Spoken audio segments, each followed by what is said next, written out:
Hello and welcome to another one of my little nub videos. I'm Brian with Cigars and Pairings, and today we're going to talk about retrohaling. In this video we're going to go over what retrohaling is, why retrohaling is something that cigar smokers do, and how to actually retrohale. So let's go ahead and get into it.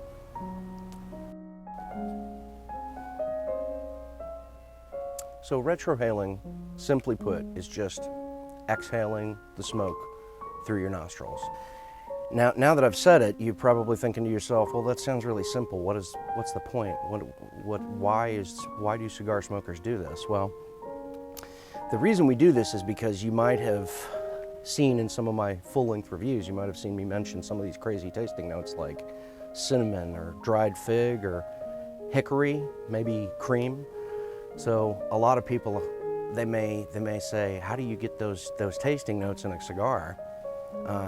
I've tried a couple of cigars and all I get is, like tobacco and, dried wood or very simple notes. Because when you start smoking a cigar, you get a lot of very simple, off-the-cuff notes. But as you open up and become a more seasoned cigar smoker, you start to get some of these more nuanced notes. Well, retrohaling is what really takes it to the next level in terms of the nuance that you can get in the flavors out of a cigar. Aroma and taste perception can be altered by retrohaling. And how this happens is there's a bunch of nerve receptors in your nasal cavities, and when you actually retrohale and blow the smoke or exhale the smoke through your nostrils, it passes by those nerve receptors. And that gives off some of the nuance, and that'll allow you to pick up some of these finer flavors that I say in some of these reviews, some of the things that I mentioned, hickory or cream or fig or cherry, something like that. So that's why cigar smokers do it. It's not like we're retrohaling constantly. It's just, there's changes in a cigar, and as you go through the three kind of changes in a cigar, you kind of want to retrohale along the way a little bit, just to kind of see if you can perceive some of these other notes that you might not perceive if you didn't retrohale.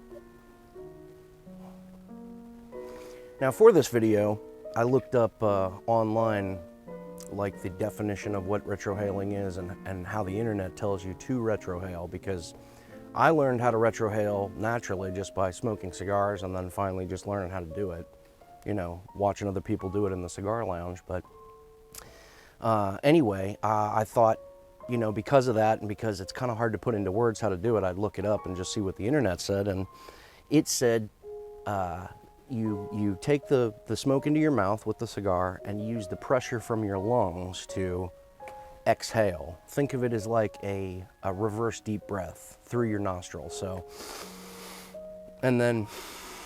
you're exhaling using the pressure of your lungs to take whatever smoke's in your mouth out with the air you're pushing out of your lungs. So think of it that way. But we're going to give it a try here.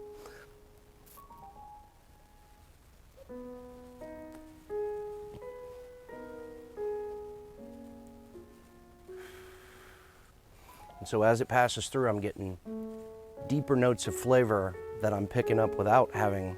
So this one's kind of a Maduro, and it's got some nice cocoa notes, but when I pass it through, I'm getting some slight cayenne pepper notes that started the cigar off, and they kind of, fell by the wayside as I got into the mid-range of the cigar. But if I retrohale,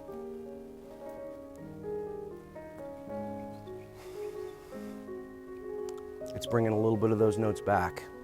And so if you're into the pepper, or like if you picked up a note in the beginning of the cigar that kind of fell by the wayside, retrohaling is another way that you can re-experience some of those flavors that you got in the beginning, or that you tasted for just briefly. An important thing to remember though is to take it easy and relax while learning how to retrohale. You don't want to make yourself sick by accidentally inhaling. You don't inhale cigars, and it can really make you nauseous if you do. So take your time, relax. Remember, it's about enjoying the hobby to its fullest. And on that note of taking it easy, remember that if you're new to retrohaling or you're new to cigars in general, if you get a pepper bomb, you kind of want to be careful with retrohaling really powerful cigars, because if you retrohale a pepper bomb, it can really feel like you almost snorted some horseradish or something like that, and you don't want to do that if it's too powerful. So If you're new to retrohaling, you might want to start off on a Connecticut cigar, something nice and mild, and just see how that changes the flavors of that, and work your way up to those pepper bombs. I'm not saying you don't want to do it. If you really love that spice, that's going to be the way to intensify that spice, the pepper that you get in some of those cigars, but work your way up to it.